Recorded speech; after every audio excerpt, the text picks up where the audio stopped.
And we're live. So, I don't know. Do you want to just, we have an hour and a half for this. So do you want to just get into it now, or do you want to wait for a few people? I feel like something like this, it's better to just start right off, and people that are doing the replay can, you know, not have to wait. I don't know.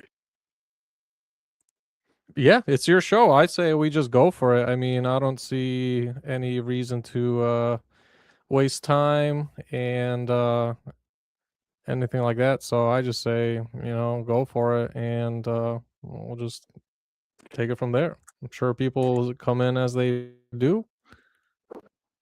Okay, so I don't know, or actually I do know, you saw the Double Degraded podcast the other day.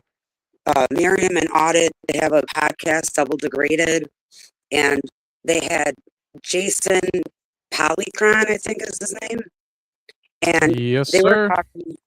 They were talking about um, how they got the tax exemption and all that stuff, and it made me think about, okay, what are all the rules that you have to, go by if you have the religious tax exemption that Scientology goes. So I emailed you and asked you a question about lobbying, and you said Mhm. that would be a good topic for a podcast. So here we are. We're going to talk about lobbying. Um, I don't know, like, are are you good at what's the definition of lobbying that you know of? Because I don't know how to explain it. Like I could Lobbying just is read pretty it. simple. It's the whole point is convincing somebody else of your position. That's all lobbying is. And the means to which you get there can be infinity, right? You can have events, you can give money, you can sue, you can make laws. So all of that is captured in what lobbying is. And so that's the fundamentals of lobbying, really. So it seems like a very broad type of definition. Like a lot of things could be considered lobbying. Oh, absolutely. Absolutely. You could have a simple dinner. You could have a money, like I said. You could have training that is actually seen quite a bit with anybody that's knows about organizations like the Federalist Society, nonprofits do this quite a bit. So all of that is captured in lobbying. So lobbying doesn't just take one form, if that makes sense. It's many forms, but the end goal is you're trying to convince somebody to your position.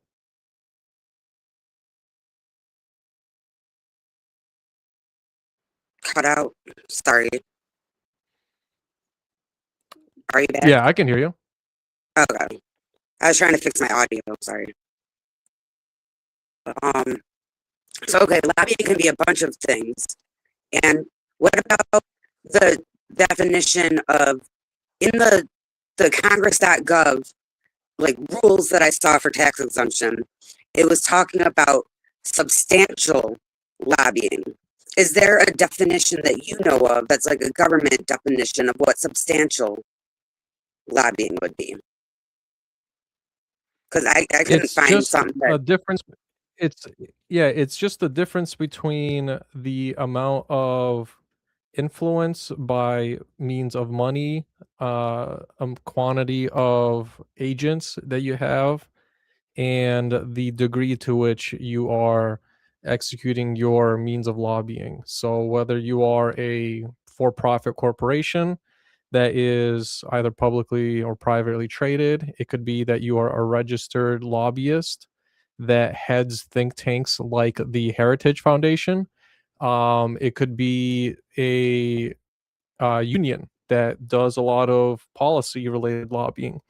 The issue is not necessarily the mechanisms through which you do lobbying. It is really more important to identify some of the ways that people lobby so that way you can track and see, is this somebody that is trying to sell you on an idea, and is it a good idea to begin with, and what are the means through which you're trying to convince you of their position. That's all lobbying really is. And so It could be somebody that you see attend city council meetings all the time. And in fact, uh, you might know him as the guy that does all the Batman outfits. But during the homeless committee, there is a group that attends regularly. And we found out the guy is a registered lobbyist, but he comes in there with a disguise pretending like he's not. All the time he talks about homeless fraud, which is fine and all, but he never has brought up in public the fact that he's actually financially sponsored to be there to speak on certain talking points by, and I won't burn him on stream, but he has the same talking points by one of the same nonprofits currently being audited by Judge Carter. And so it's not important to really understand so much as the names of the entities per se, but to understand the mechanisms through which they lobby. Because if you don't understand that, then you would never be capable of understanding how you're even being lobbied to. It's essentially a legalized form of propaganda in many ways. You're being transparent about the way in which you're peddling influence, you're peddling money, you're peddling all sorts of other power, and the law allows for that in many different ways. And so that's what lobbying is. Okay, so if we want to relate it to Scientology and stuff, like let's just look on like the local level right now of LA. Like would someone like Kendrick Maxon technically be considered a lobbyist,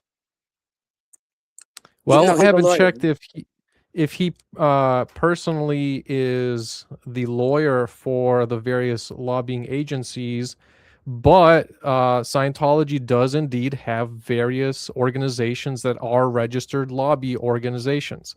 How can you find out those organizations and their status? It's actually very simple. There are public databases that are maintained by the California State Attorney General.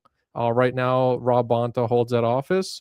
There's also another public database that the California Fair Political Practices Commission, also known as the FPCC, manages, that you can search by different entities, and you will see all of their charter information, meaning the members, the money, the time that they were incorporated, so forth. There's also yet another public database that at the city level, the city of LA manages, and that is managed by a body known as the Los Angeles Ethics Commission. And so a combination of any of those is how you can go begin the process of actually finding out whether a group is a registered lobbyist groups, and who the members of that group are. And sometimes just because somebody isn't a member of that group as it's shown in their chartered forms, it does not mean they are not involved with that group. You can be a lawyer for a lobbying group, and that is grounds enough to say that you are advocating for that lobbying group. And so, for example, Moxon, very well, we know, is the lead in-house counsel, lead in-house lawyer for Scientology and its entities. The guy takes care of just about every piece of litigation that's ever come across their desk. Now, he's not the lead on every case per se, but he definitely knows and touches each of those filings and so on and so forth. So those are some of the avenues that you can find out how it's related to Scientology specifically. And then, right, the next question becomes, what do you do with that information now that it's out there, right? You have this info, great. How does that help you? Well, the point of that information is to begin documenting the profiles of who these people are, and then making a public record about the ways that they're involved. And that's where people like you and I come in. If people have information about a specific group, say they don't want to get involved in the social media space, but they have a lot of evidence, they have a lot of documents, testimony, and so on. Well, they can write up an article and they can go submit it to anybody like you or I, and we can talk about it on our platforms. It's a very easy, low risk way to do it. And that's what I do on my website. In fact, if you go to my website, auditthegovernment.org, you will very easily see that I've done that with a guy as recent as John Edward McKinney. He's a candidate for Los Angeles City Attorney, and he has connections to the ring of Scientology and the bigger, right, the bigger picture of corruption and tyranny that is the universal theme of everything that we're talking about here, because Scientology, again, is just one tiny facet of all of it. They are one player in the global ring that is corruption. And so a guy like John McKinney, when you make a profile on him, and you can read all about him on my website, now people can see a regular person's view on how he's connected to all these other rings. And I can tell you right now, John McKinney is connected to Nathan Hochman. That's the district attorney of Los Angeles.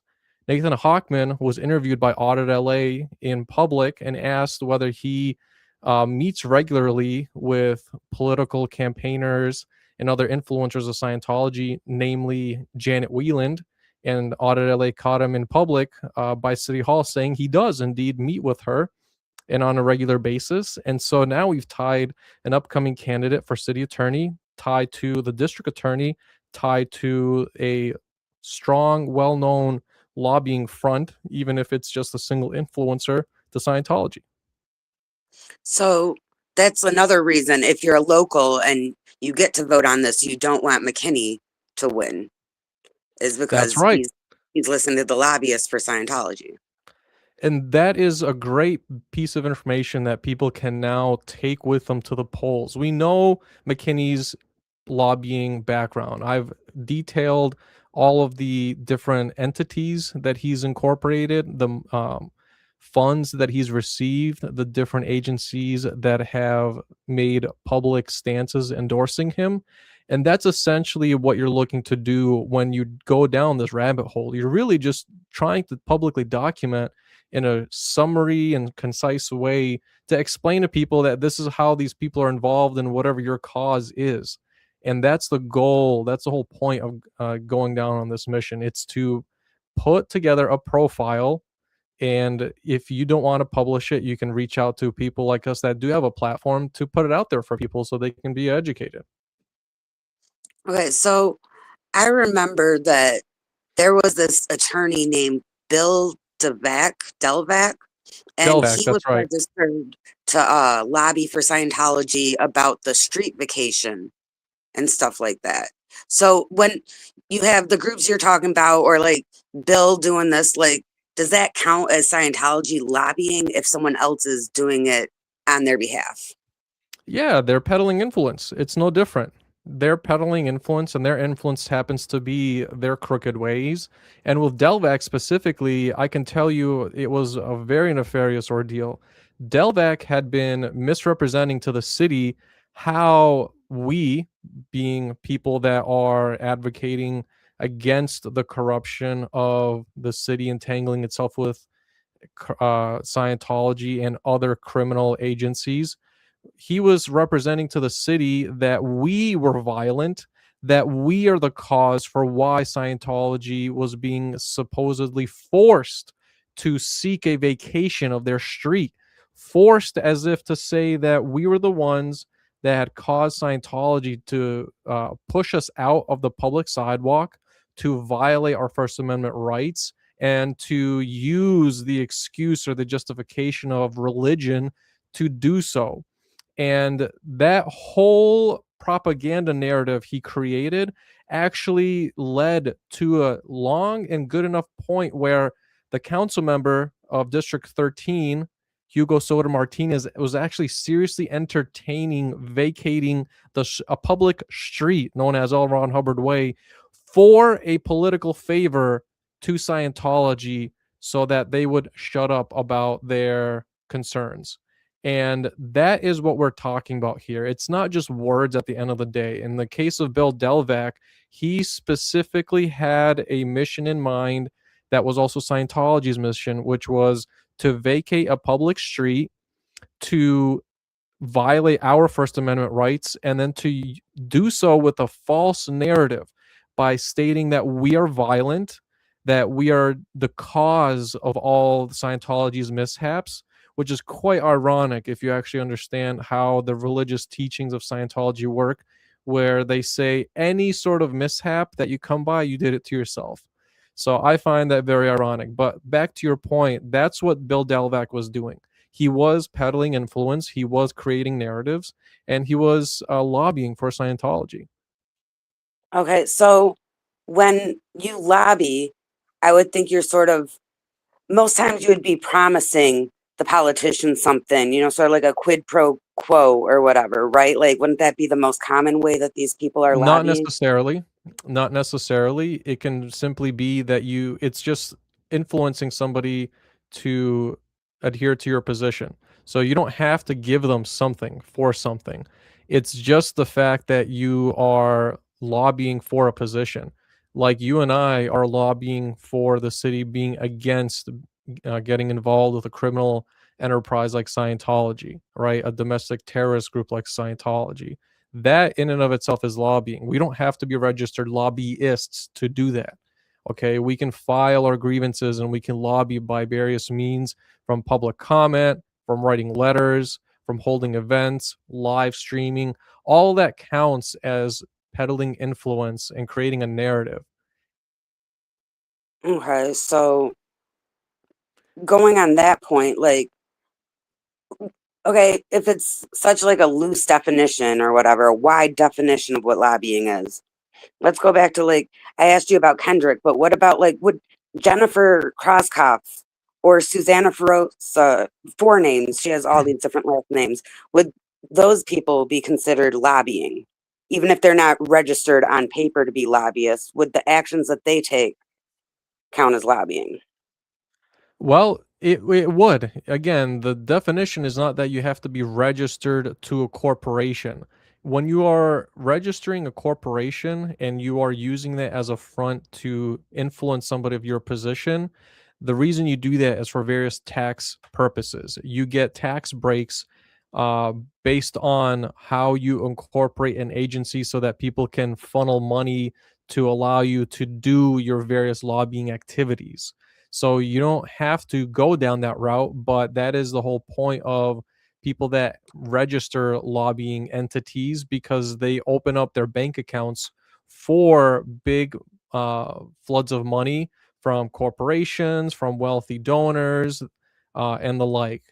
But the people that are peddling a narrative, those same people, be they Scientology or elsewhere, very well are connected to other entities, other corporations that might be registered as lobbying groups, even if they individually are not. You never know until you do that work and until you conduct the research and you filter by their names and see, then that's the definitive way to know. And you do not need to be registered to a lobbying corporation to be a lobbyist. In other words, you're influencing a position, you're peddling a position that you're trying to convince somebody to join your position, take your stance. Right, so that's why it's so important to have this database that you're talking about so that you can see where these different lobbying actions are happening and like have if they're registered and like what group is the lobbying group and stuff like that. And like what other stuff would you have on a database if you were to make this database? Like what other categories? Yeah, Like those three areas, you can Google search them right now. So the LA City Ethics Commission, the Utah State Attorney General, and the California Fair Political Practices Commission keep a very easy to use database that tracks the amount of money that via individual transactions, the date that money came in, the time that the lobbying agency was registered, um, the address, and various other pieces of information. All of that is kept in public, and you can go and research to the nth degree. And it's I've done it. It's basically a spreadsheet that you can look at online, download offline if you want to go into further detail. That's how that data exists. And if, anybody that has a list of names that people may not be privy to, then they should take the initiative and do the work to research and back up and verify if these are still active and who the people behind that group are, and then publish an article, because the point being you want to make people aware of it. a lot of times it can be very difficult for people to just say, point to a spreadsheet and say, well, there's the information. People want it broken down. And I think that's a very uh, helpful task and function to do, right? You can't have just one person like you or I doing all this work. This is something that if somebody has an interest down there and is really competent with it and is willing and has the willpower to do it, I say everything that you need to be comfortable with it, take everything we're doing here. It really is the easiest thing you can do is just take the step and, sort of go off the cliff to so to speak, because there's no other easy way to do this other than just doing it, right? Talking about doing it is not enough. Thinking about doing it is not enough. You just have to go dive off the deep end, take that plunge, and just do the research.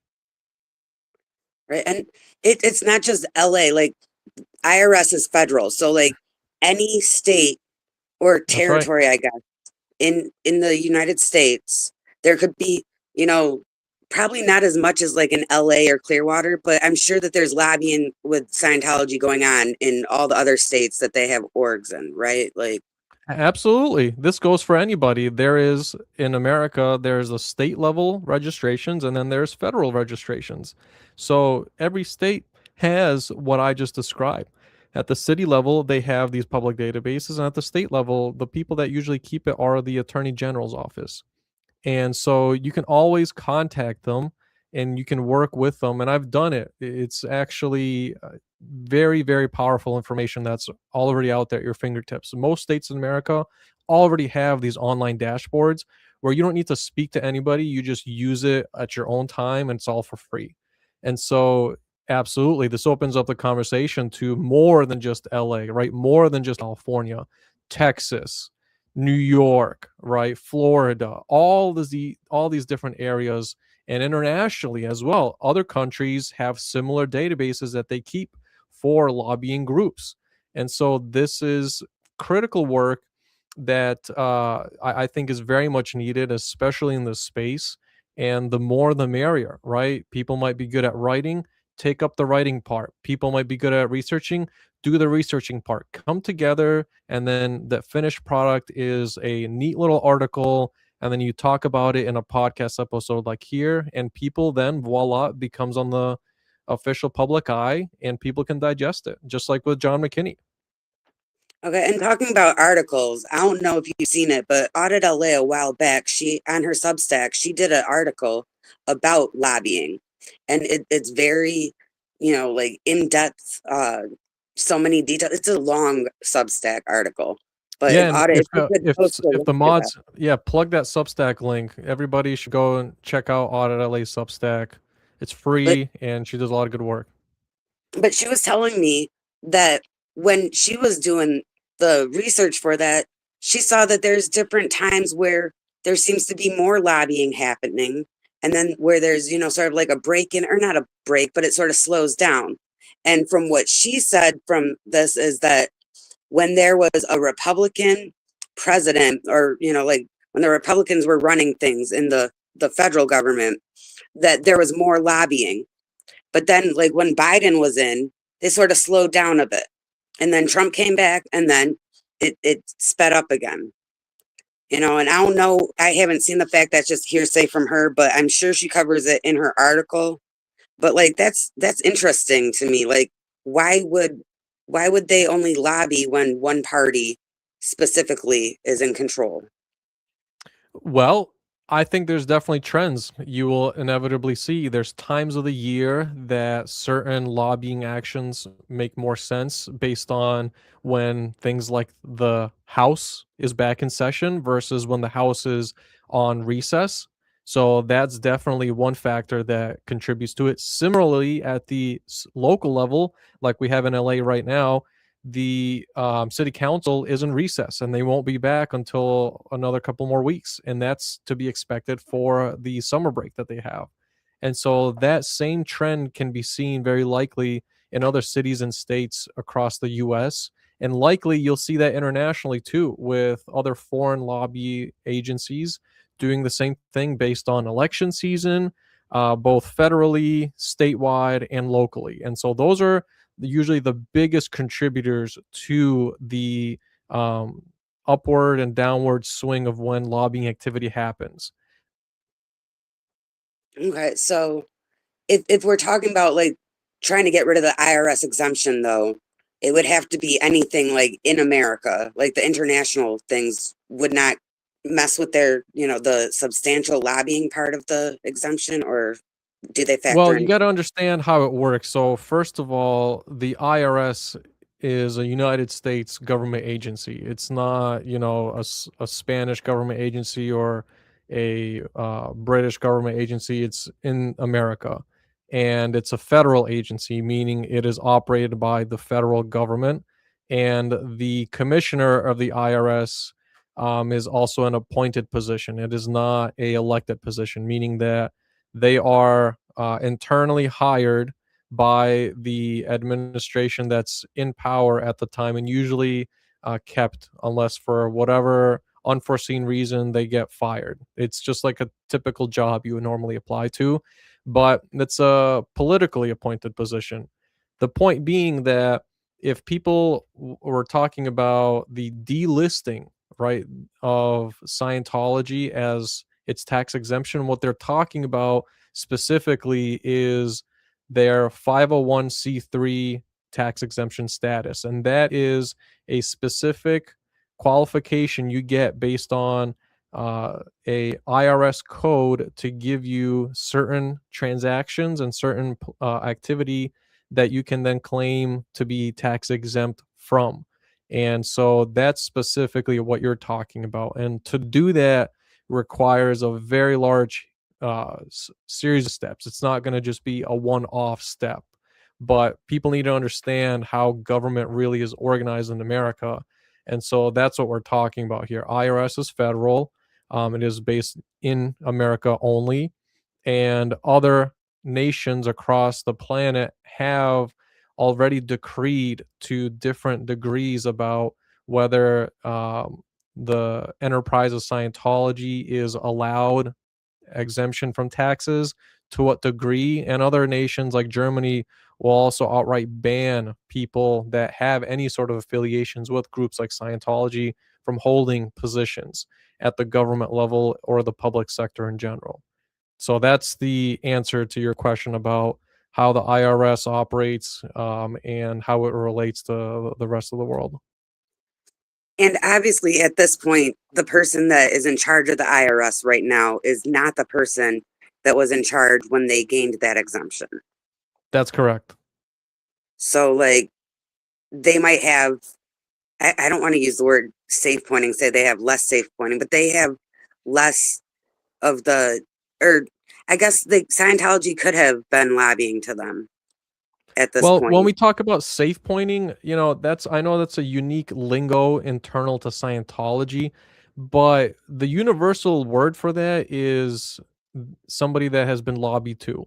That's really what it is. That has been peddled influence and taken a position to be in support of Scientology. And so enough time has passed, I think, that the issue of whether the abuse of a tax exempt status by a group claiming to be religious and claiming to use it for true religious purposes and only for religious purposes has come to an end.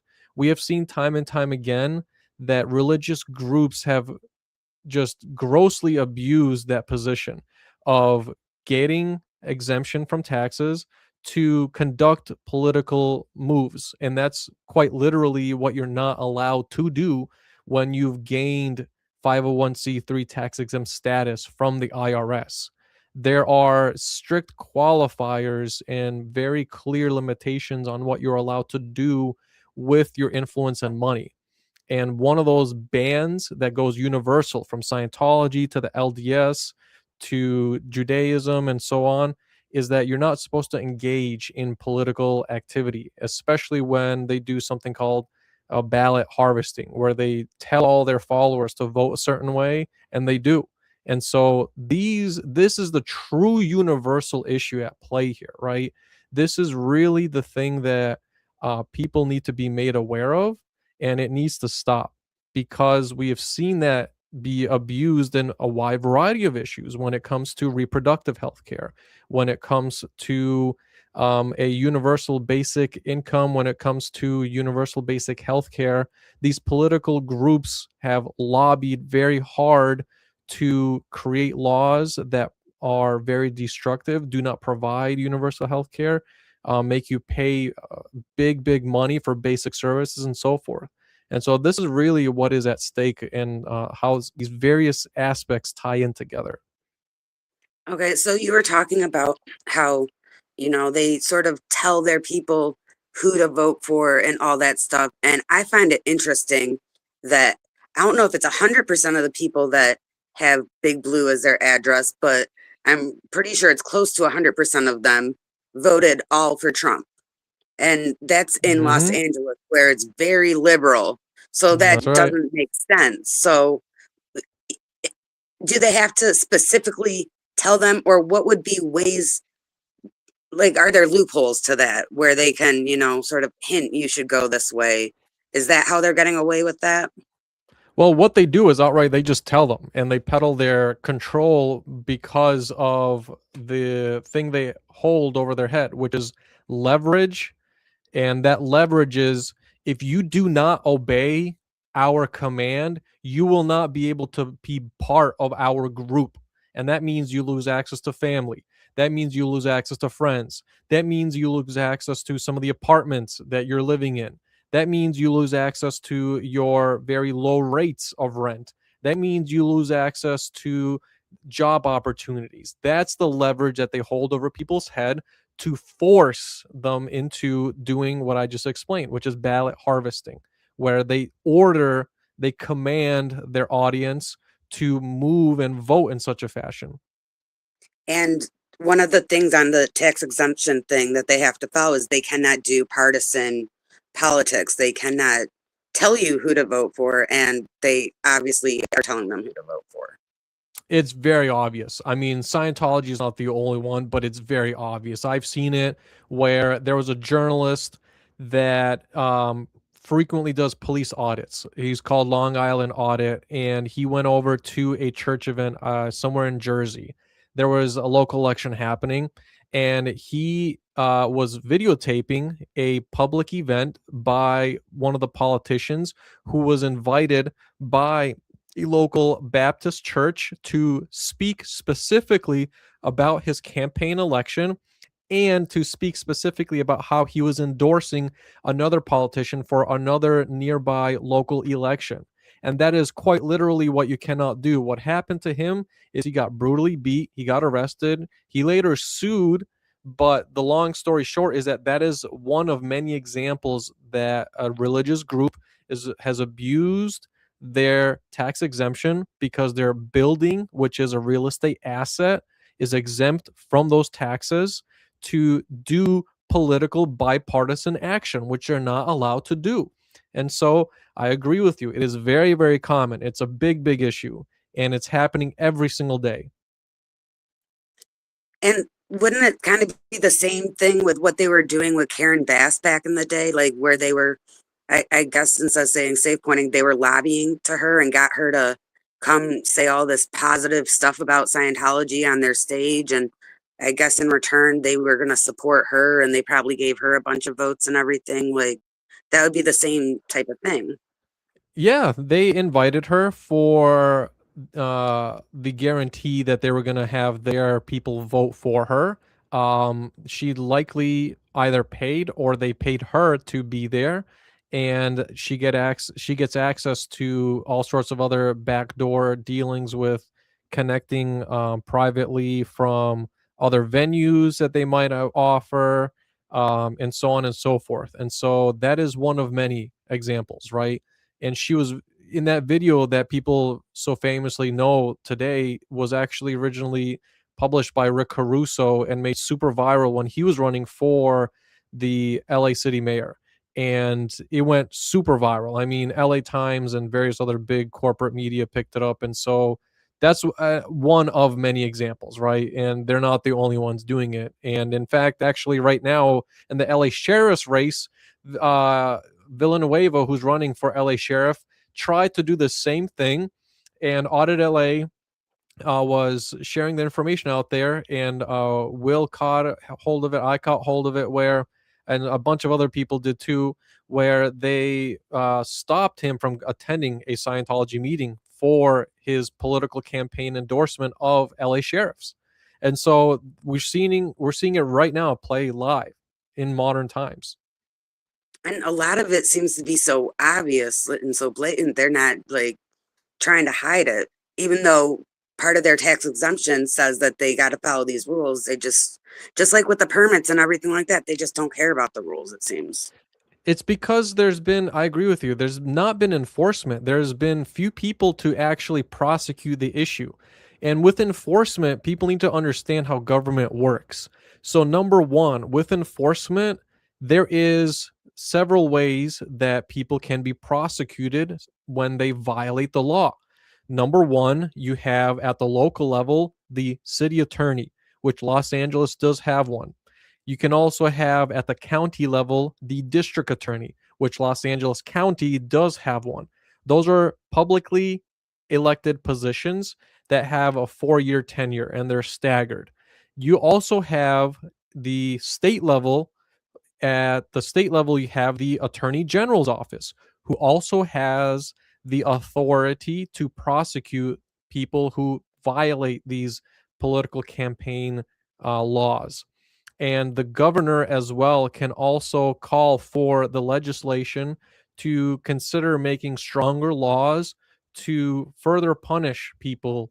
And of course, at the federal level, you also have the inspector general that also has the ability to use the law to sanction, fine, and recommend for prosecution to the Department of Justice at the DOJ, right? Federal level for America, to prosecute such people. And so in American government, that's how it works to actually prosecute, to enforce the violations of these laws. And when these agencies do not do their job, there is actually another venue that you can force the agencies to do their job. And people can bring forward lawsuits to a judge to obtain a court order when you show that these agencies are not doing the job. And I'll give you a specific example of that. With the Epstein files, a well known lawyer called Katie Fang actually sued the DOJ for withholding the Epstein files. And right now, she is kicking the DOJ's butt. She has won an order for the judge forcing Todd Blanche to prove why each and every single Epstein file that's been withheld, why it's still being withheld. He has to show for each and every file in front of the judge why each and every one has been withholding, rather than just blanket assuming that it just deserves to be withheld.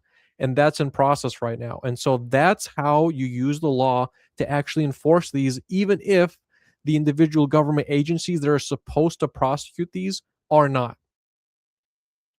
Okay, I want to take a question from chat. Ozzy said, do you think it would be good to focus in one area, whether it's the tax status or whether it's the human rights, instead of trying to work in all different areas? I think people need to get comfortable with being uncomfortable, because the fact is you need to approach it from all sides. This is politics. What we are talking about here is politics. And politics, like it or not, is war, just without the guns and swords. We're talking about warfare. And with warfare, you need to approach from all angles and use what's called overwhelming force.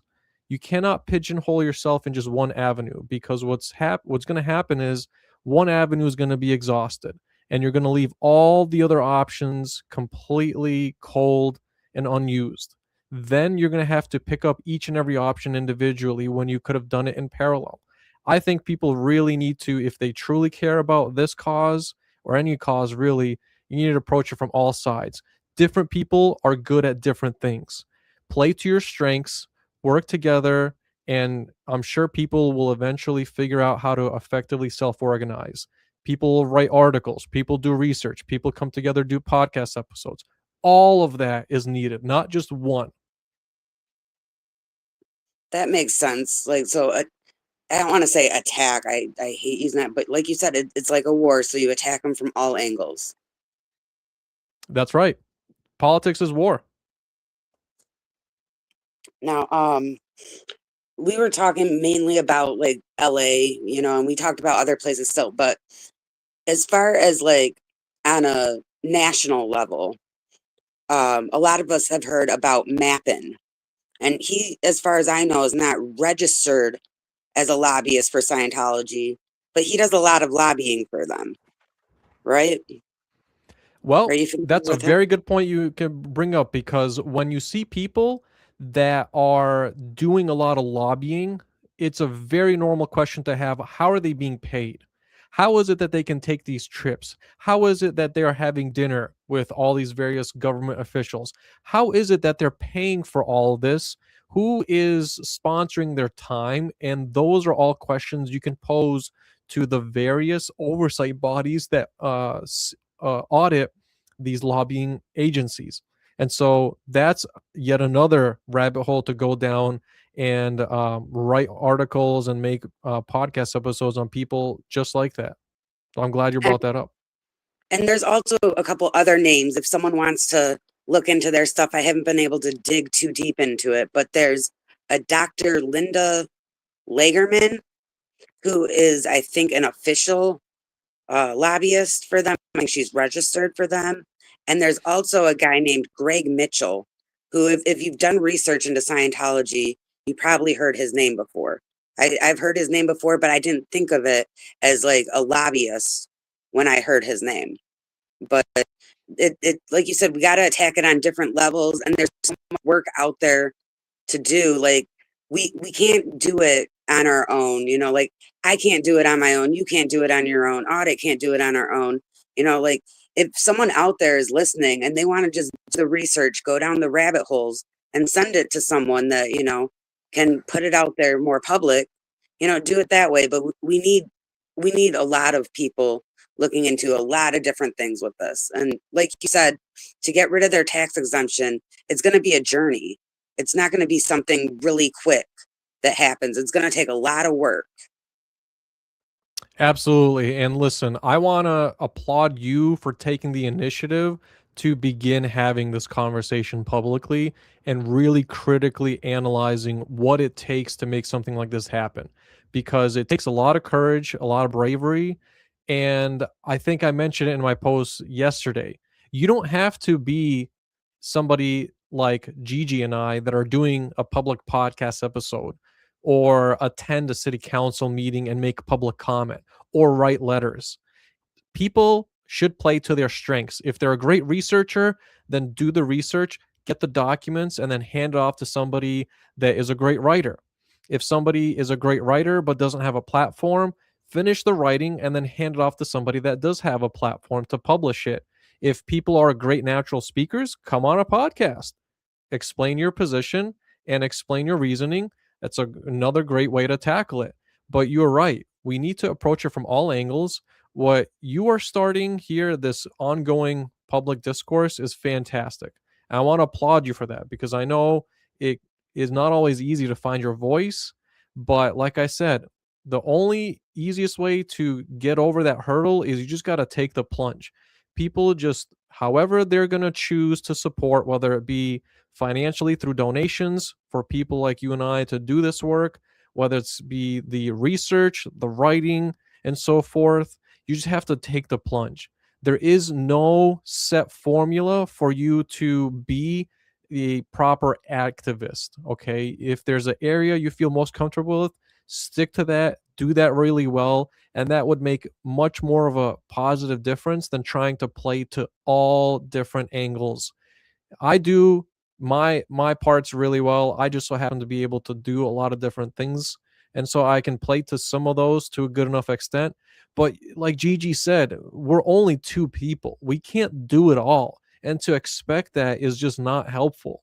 And so if people really care about this topic and they really want to make a long lasting impact, then this is how you approach it. You have to be willing to tackle every different angle, and you need a wide variety of people to do that.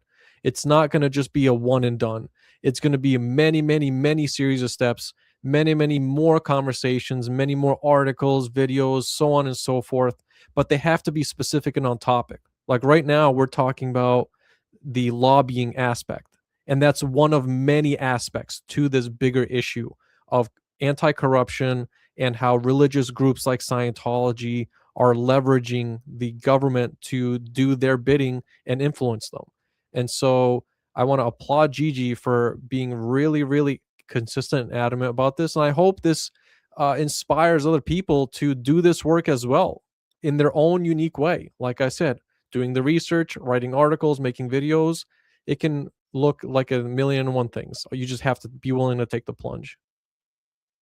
And even though we say that don't focus on one thing, look at all angles of it. That doesn't mean that one person has to look at all angles. Like if you know what lane is good for you and what topic is good for you, what rabbit hole is good for you to go down, just start there. Just focus on one thing yourself.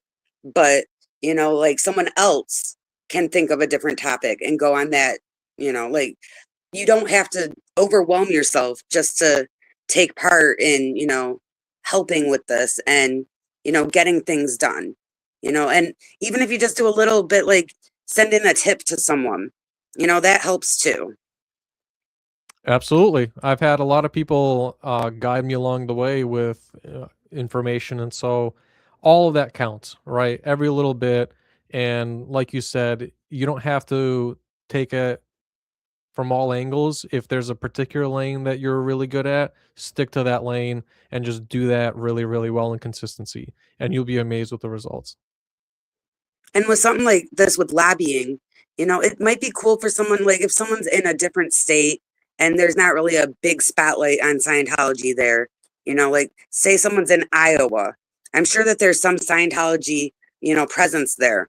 If you wanted to just look into, your state, your local area, and look into that where everyone's focusing more on LA or Clearwater, like that might be cool to learn. You might actually get into protesting too from that. You might learn, okay, Scientology is a bigger deal in Iowa than I thought it was. Like You'll never know. You'll never know until you try it. I agree with you. You'll never know until you try it. And again, I want to mention how you said that safe pointing is lobbying. Like the non-Scientology word for it would be lobbying. That's right. So I know that some people have certain views on using their jargon, using their terminology. So I'm going to try myself every time I want to say safe pointing, I'm going to just use the word lobbying. I was exactly actually trying to find a word for that the other day, and I was asking the audit, and I could think of, like a few words put together, like a phrase or something, but I couldn't think of just one word. And it's crazy because I was already thinking about doing this podcast. I had lobbying on my mind, but yeah, that makes sense to me that it is lobbying. Absolutely. It's no different than a foreign government lobbying America for its position and its interests. They're just peddling their narrative to influence you of their position. And that's exactly what lobbying is. And that's really all it is. So like, okay, I keep throwing these names out there, but I'm pretty sure Janet Weiland, she has registered to be a lobbyist at times. I don't know if she currently is. I kind of don't hear much of her anymore. Like maybe I don't know, they're not using her as much as far as I know, but she has been going to CPAB meetings and stuff like that. But she would be a lobbyist in your mind, right? Like she fits the definition. Absolutely. She's lobbying for Scientology and she holds government positions, in fact, as a board member of a CPAB, which is the Community Police Accountability Board that is local to the LAPD. So I 100% agree that that's a lobbying position. And I keep thinking about this whole, it says substantially. And to me, words mean a lot. So like what, and I know I talked about it before, but substantially, if someone is lobbying every single day of the business week, would that be considered substantial? To me, that would be substantial. Like, There's the aspect of money. there's the aspect of the quantity of other people involved in your operation. So you can see clearly when you talk about a enterprise like Scientology, they're international, okay? They're not just in LA. LA is just the headquarters, but they're international, okay? They're all over nationally, of course, in the US, but they're also all across the planet. And so that's what people need to start wrapping their minds around. It's not just local in America or these few cities in America. It's all across and it's international as well. And so that is the scale that we talk about. And then to understand substantially, you need to understand the money, the quantity of people, their connections to other organizations, like, for example, the Republican Party, and so on.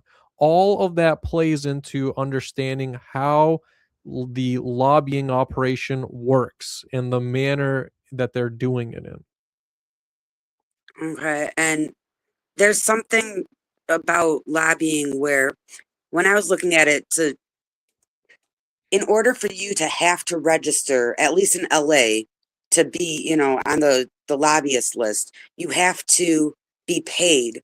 But is there a certain threshold of what they have to be paid? Like, say someone is in Sea Org and they're making $47 or $12 or nothing a week, but they are told their job is to, do what Janet does, and go lobby, at all these local government, departments and everything. Like, is she required if she only makes $47 a week and that's her I job think to? I think these are fantastic questions that deserve their own dedicated video. If people really have the interest and want to do the research on how people and individuals uh, are involved in the to the degree, that's exactly the type of work we're talking about, right? This is something that is such a much bigger theme that involves a lot of work. And to properly give it due diligence and to explain all those, I think requires another follow up. And so if there's a particular one that people are really passionate about or they know, that would be a fantastic video that could make a great podcast episodes in the future. And also, I'm wondering, like, this just came to me, like, if they have the, what do they call it? The Commission on Human Rights or whatever. Like, if they have like a front group like that and Right. they are lobbying, does that count against, like, does that count as Scientology lobbying? Because you know how they separate Scientology into all these different groups and all that stuff.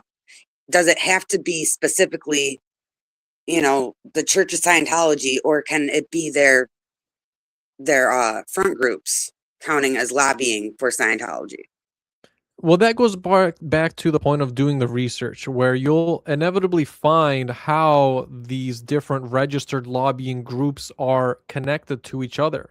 The doctrine that drives them, the mission, who they're connected with, who they are led by, who they were incorporated by, and the money that they get, the various endorsements, that's what that would show. So, the one group you talked about is one such group connected to Scientology because their stated mission is they use the religious doctrine of Scientology to carry out their lobbying. And so that's because somebody did the work, found that connection, and made it known. And so, again, that is going to be a theme that you will see very, very prominently as people do that research and connect these various dots and make articles, podcast episodes, and the like that explain all this to people and show the bigger map locally that people are involved with lobbying, nationally, internationally, because again, these groups are like Scientology are not just local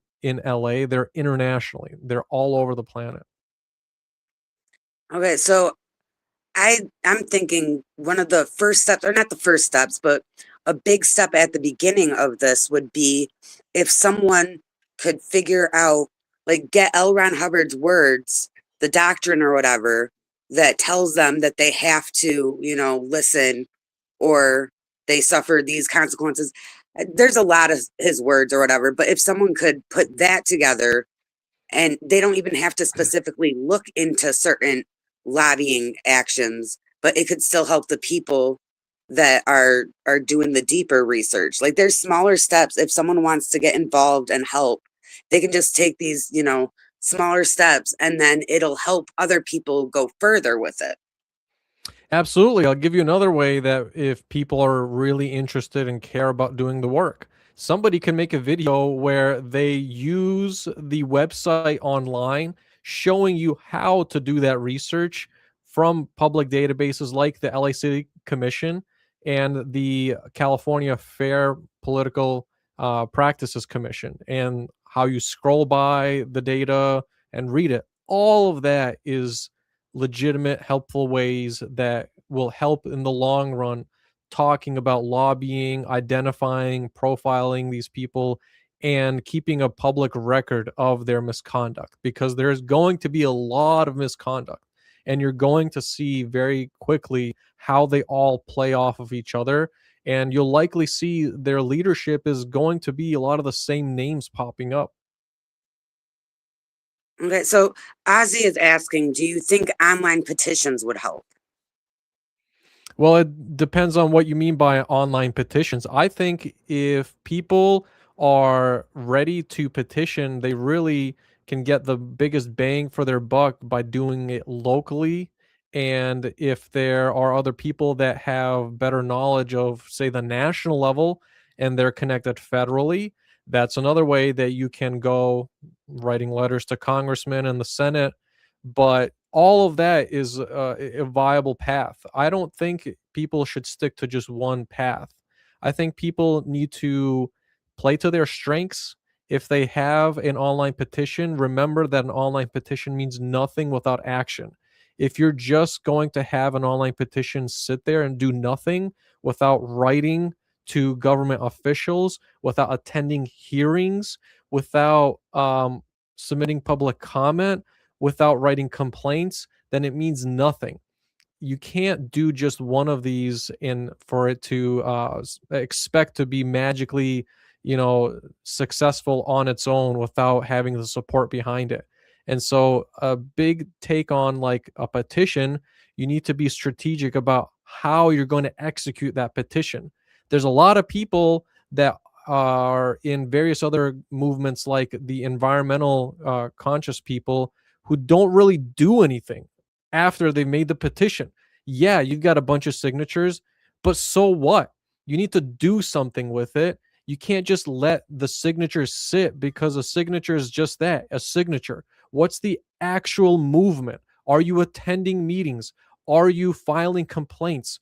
Do you have people that are explaining this? Do you have marketing information that you're sending out to congressmen, to city council people? You can't just expect one thing to sit there without movement. At the end of the day, action is the thing that's going to lead you to success. These are tools. Petitioning is a tool, and the tool needs to be supported by an action at the end of it. So if you're just going to make a petition but not follow up with action, then it's meaningless. And those, the examples I provided, are some of the ways you can provide direct action. Okay, so in this day and age, AI is so prominent in everything.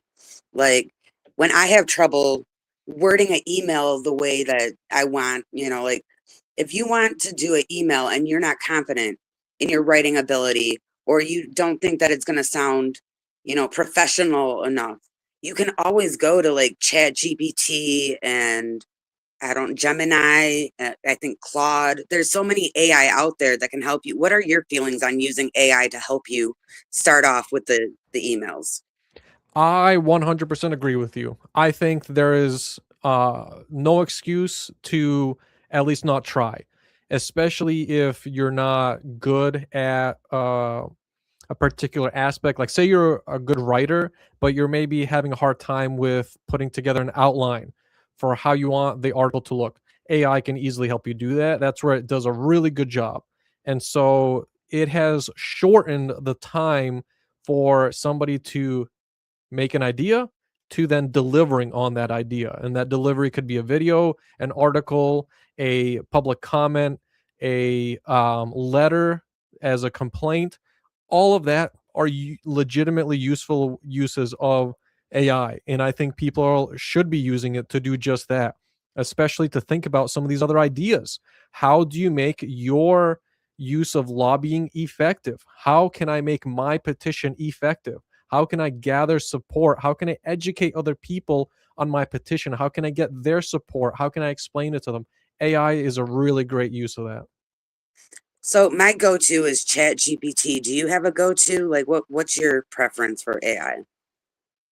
I think whichever people use, good on them. I use all of them. I use all of them concurrently. And so I don't have a preference for just one off. They all do different things very well. Claude, for example, does programming very, very, very well, the best of them all.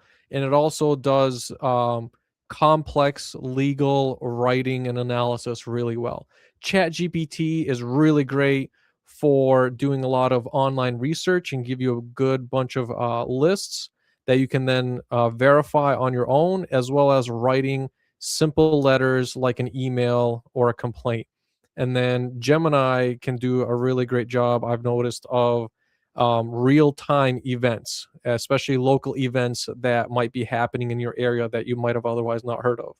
And I so like I personally use all of them. I like how you said verify because AI is not 100% correct. They're wrong a lot of times. In That's in right. fact, like yesterday I typed in something and I was asking them about I think it was like Demi Lovato and it was telling me stuff about Miley Cyrus. And then I Yeah. said, "Are you sure about that?" And then it's like, "Oh, my mistake." So make sure that you verify this stuff. And I like the idea you said that you use all of them. I think I'm gonna branch out and use more too, instead of doing, just chat GPT and see what the other ones say and then verify that. But, Absolutely. You have to verify AI is not perfect. Anybody that thinks so is going to have a really bad time. And I've seen that happen quite a lot. There's a lot of lawyers out there. If people read the news from Justia or some of these latest cases in the federal judiciary, a lot of lawyers are getting disbarred and sanctioned as a result, including government lawyers for outright using AI. I know in the Leah Remini case, her lawyers were sanctioned for doing exactly that. They literally just copy and pasted it. Can't be doing that. Can't be doing that. yeah, I don't know why anyone would do that when it's not 100% correct. Like, I don't even get that. But yeah, I agree. verify the stuff on AI. And then Absolutely. what else? There was something else I was gonna bring up about the national level of this because like I tend to focus more on LA and local government there. But like we said, it's every single state or territory. What about does Puerto Rico, since that's like a territory, do you think that would count as them if they were lobbying there? Would proving that they're substantially lobbying in Puerto Rico have any effect on the IRS? Is that technically part of the federal from what you know? I would say if there's a presence, it merits research into seeing what sort of presence there is in Puerto Rico. And then likewise, if there's people that have the political interest and willpower to do anything with that, if they're interested in your cause, and likewise, I don't think it's a bad approach. I think, and naturally, what you'll find is people have varying degrees of interest, and that's just to be expected. And people have varying degrees of strengths that they can play to. Some people naturally be more adapted to other skills than others. Some people might not have a long term interest. And so all these things are naturally going to occur. It's up to people who want to fight for their cause to be vested enough for the long term and think about it in that perspective. We're talking about 20 plus year long timelines here. We're not talking about just 1 or 2 years in the future. That's the way, if you want to strategically think about issues like this, and how to come out on top, you have to look at it from those long term timelines, right? Because you'll get lost in the sauce very easily otherwise. It's one thing to want to be perfect, right? Don't let perfect be the enemy of actually executing. But at the same time, that research, if there's, um, in the DR, if there's an influence, talk about that. I'm sure you'll find that even if it's not Scientology directly, you'll likely see that they're connected to some sort of other religious group lobbying in that area.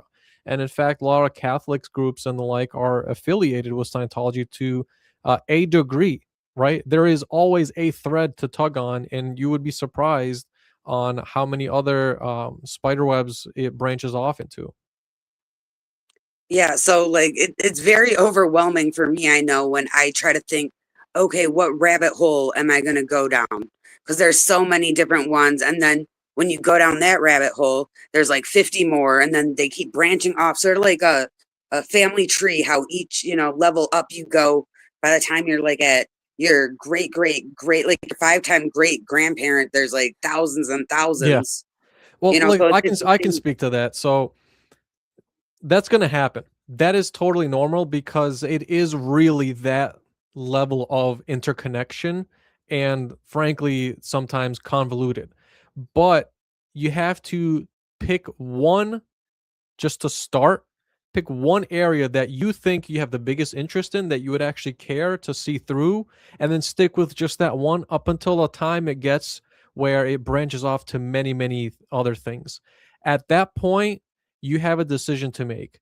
If you're going to continue with it, if you truly care about something, and then to the degree that you're going to continue with something.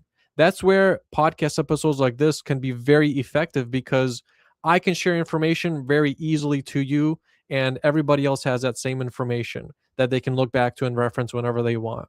And so writing an article can do the same thing as well. Attending a public hearing and explaining it to your local officials and then clipping that audio clip of the comment you made and posting that is another way. I think people just have to pick one lane to start with, just take the plunge and stick with that one single lane up until such time that it's been exhausted, and then circle back with people in the community that have a platform that you may be connected with and reach out to them, because that is a great way to shorten that time for learning and for other people to then be aware of the discoveries you've made. You, at the end of this, is a willingness to be able to engage with others, and then whatever is useful, make use of that, and whatever is not useful, discard it. That will happen. It comes in cycles. It is not this perfect linear path. It is going to be very bumpy. That is to be expected. You will lose a lot of people because not everybody is built for this type of work, and that is also to be expected. If you can reconcile and live with those cold truths, those cold realities, then I think you have what it takes to really make it in the long run and be successful at making long lasting change. And at some point, also getting to impact legislature, because that is one of the many long term goals that I think people should be rooting for in this right 10 plus year long time span that we're talking about. Okay, I want to touch on that a little bit. I forget if it's called, is it called the grand jury? I know that Mona and Audit have talked about it before, where there's this thing that happens like one time a year, and you can submit stuff to them, and then they, review it and they choose what ones they're going to work on. And it has to do with legislation or something. Is that called the grand jury, or what is that I'll called? explain that. So Yeah. you're specifically talking about in Los Angeles County, at the county level, there is something called the civilian grand jury. These are regular people like you and I that are in the county of LA that want to apply to be on this board. I forgot how many there are in the board itself, but they submit an application. The agency that oversees the applications is the LA County District Attorney's Office, and you can apply. And what they do is they get to see every complaint that gets submitted to them. Anybody can file a complaint. It is not guaranteed that your complaint will be investigated and prosecuted, but it does make its way to that agency and they do review it, and they will offer to the district attorney cases that they think should be prosecuted, and the district attorney will run with those cases. And so anybody that has any information, an article, a complaint, and so on and so forth. Even a documentary you could submit to them for consideration. And that is what that agency does. They come together at the end of the year, make a report about their findings, and that's how that works. Now, is there a form of that that's a federal thing, a national thing? Is there a way, like with the maybe like Supreme Court or something, to like email them or contact them or get something, in their ear, about the subject, of make a complaint to them? Like, is there something on the national level? So at the state level, for example, there is the Attorney General's office as well as the Inspector General. And that is who you can write to for complaining about issues that you see to prosecute. And similarly, the governor's office is another. And then federally, there's also the Inspector General's office as well as the Department of Justice. And federally, there is also the grand jury that you can also petition to. All of those are avenues that at the state level, the city level, they have their own instances of. And depending upon where you live, that is how you would follow that path and write to them. So that could be like a simple step if someone wants to take a step and do emails and stuff like that. They can. There's so many options for that. Absolutely. It's one of many ways. All of those are legitimate and needed paths for people to go and follow through. Okay, and okay, back to lobbying. Like I said, there's registered lobbyists, and then there's just people that are lobbying. And I guess the difference is whether you get paid or whatever, but like just because you are a lobbyist, you don't have to necessarily register. So just because we're throwing this word around lobbying and that, doing this is lobbying, it does not mean that you got to look at some states might be different, but I'm pretty sure that you don't have to register to send emails and give your You do views on. not. Anybody you in America, you are entitled to talk to any government official and send in your complaints and your concerns. That is everybody's right under the Constitution, federally and statewide, and local ordinances all back that up. And so that is what's guaranteed to us by law. It is not something you have to register to do. Anybody could write to the individual city council members for your local city. Anybody could write to the county. Anybody could write to the district attorney's office. Anybody could write to their congress member, their senator. The more, the merrier. You do not need to register or fill out a specific form for anybody to do that. And these people we're talking about, their contact information is public. Even if you don't have a office email address, for example, they do have an office address. And a lot of these places also take fax. Believe it or not, I've sent a heck of a lot of faxes and it's really cheap. And you can get an immediate verification that you deliver it. And so it's not about sending it in one way and only one way. It is making use of what you have at your disposal and doing that consistently. That's the most important part. Consistency and staying to your strengths as best as possible.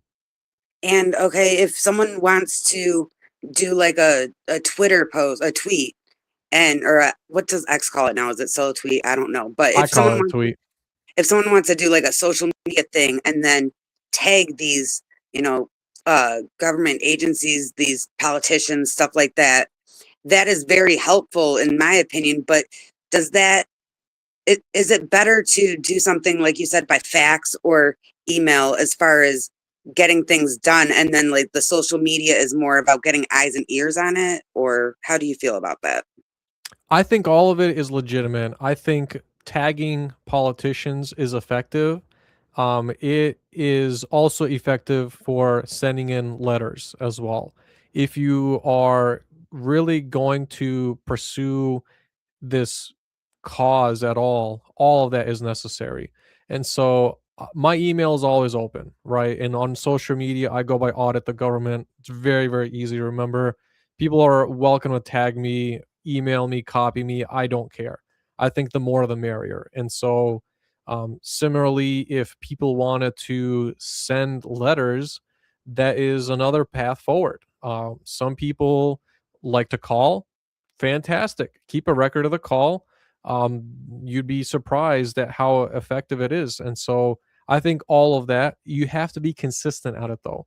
A lot of people have this very defeatist mindset of saying, well, I tried once, didn't work, so therefore I'm just going to quit. Screw this, it's not worth it. Well, frankly, to tell you the truth, you don't want those people in your corner anyway, because if they're not going to be willing to understand that you're going to have to take punches and keep rolling with it, that's just what the nature of all this is. It doesn't happen overnight. I mean, think about how hard it is to change people's minds generally and then make that specific to your topic. That's what you're dealing with here. And so people that are not going to embark on this journey and going to quit at the first slight of difficulty, then chances very are that they don't really have that much of a vested interest and you don't really want them. At the same time, I think people can change. I think people can grow. I think it's very important for people to experience a lot of those losses so that they can ultimately become better people. You have to be met with adversity, and only time will tell how you deal with it. If you're just going to quit and say, well, I tried once, oh well, too bad. Or if you're going to keep coming back in the ring like you and so many others. It's not about one person being more important than anybody. It is the collective. And so everybody's efforts count, whether it be tagging a social media post or submitting a letter, sending an email, all of that, and then letting other people know the work that you're up to is also important. And I feel that there's a bunch of people that want to help with this, but they don't want their name out there. They want to be anonymous. And social media is a good way to do that.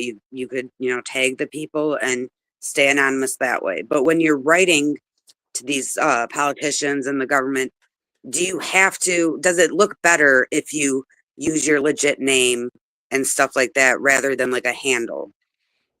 Not necessarily. I think people should play to their strengths. If people want to remain anonymous, then there's so many other ways they can remain anonymous. They can donate and enable people like you and I to do this work directly.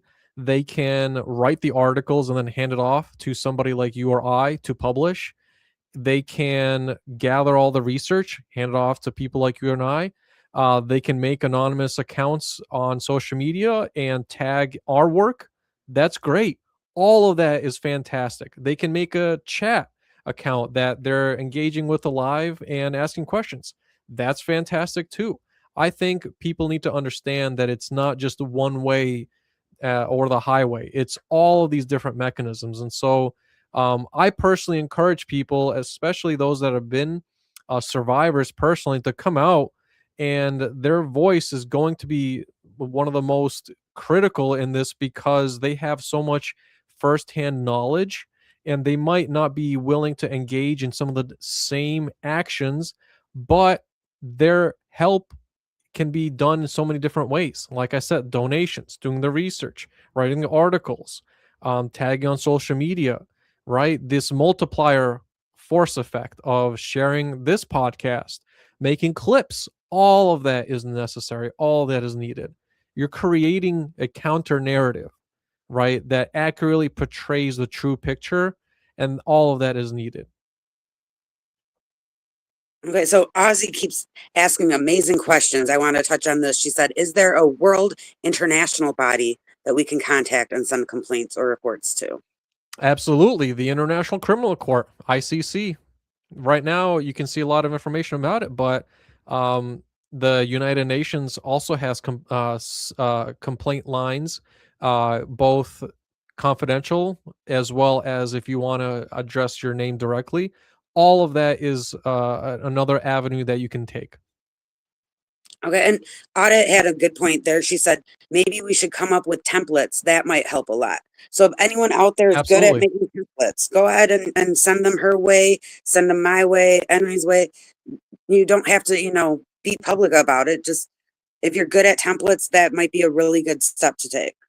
I know for a while, I actually used her flyers. I forget her channel. I think it was like Dog Groomer or someone like that who made a lot of the flyers for anti-Scientology related stuff. And so she would post them on her YouTube channel and people could download it. And I used those quite a bit. And I printed out a bunch of those flyers. And so fantastic way. And that's one of an example, right? She did a great job. Yeah, and then okay, while we're talking about ways to help out, I just want to put this out there. If you want to help, like Lara getting to the meetings, because like we said, being an ex-Scientologist and having, suffered because of Scientology, it doesn't make you a better person, but it gives a different perspective. And I feel that it's very important for her to be there and speak at the meetings. I feel it's very important for any of the ex-Scientologists to go to these meetings. So if there's any way you could help with her travel, or you could help audit with her travel, because it's not free for people to get down there. It takes some money to get down there. Or if your streamers that you watch, if you want to help them so they can get subscriptions to stream, that could even be, there's endless ways that someone can help. Absolutely. And I think another path is now in LA, the virtual comment has opened up. And in fact, not only that, but in other big cities like San Diego, Frisco, and others also have virtual comment for all of their hearings. And so those are other avenues that if they don't exist in your local area, that's a way that you can fight for this cause by fighting to have that implemented as a policy and a law in your area so people can then speak their voice out even if they might not be able to make the hearings all the time. Right. So that's something that kind of like when you first look at it, it doesn't seem like, oh, it's, fighting Scientology or whatever. But like just getting the system changed to where you can do virtual meetings could help a lot with stuff because it expands the people that can help out in that area. Absolutely. Remember, at the end of this, people really need to decenter from this mindset that if it doesn't have Scientology specifically in the name, then I don't want to hear it. Because that is not how politics is done. That's not how politics is won. And that's not how you become successful in your cause for combating Scientology. It is not just Scientology that you are up against. Scientology is one single player in this bigger picture of the law. The law is not built around Scientology. There are many mechanisms to the law, and that comes with understanding how public meetings are held and things like virtual public comment. And how do you get virtual public comment so that you can then start to speak about topics like Scientology? And so I know that's been a very common trait for causes, not just in Scientology, but it's a common mindset people tend to like to stick to and say, well, if it doesn't have Scientology in it, then I don't want to hear it. But that's a very losing attitude. It's a defeatist mentality, and it does not help your cause. Right. So there's a lot of like indirect ways that you can approach this rather than like the obvious ways. Right. Um, well, I got to get out of here in 5 minutes. So, are there any more questions from the chat? Is there anything that we left out? This is sort of just to put seeds out there so you guys can go down the rabbit holes and look more into it and all that stuff. Obviously, we didn't cover every single detail of everything, but hopefully you guys will get something from here that'll inspire you to go, look into it more or activate you to send an email or do a tweet or something like that.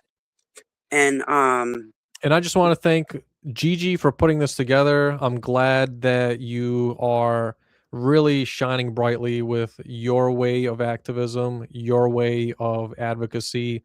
I want to encourage people to really take a look at the way that she's modeling and how other people have modeled behavior to follow, because I think this does take a lot of courage initially. And I think really once you start on it, it's a very, very fun thing to do overall. And you get to learn so much at the end of it too. You don't have to get involved in the same way that others are, but I want to congratulate and thank Gigi for putting this together, the people in the chat that's supporting this, so many other people behind the scenes. And so kudos to you all.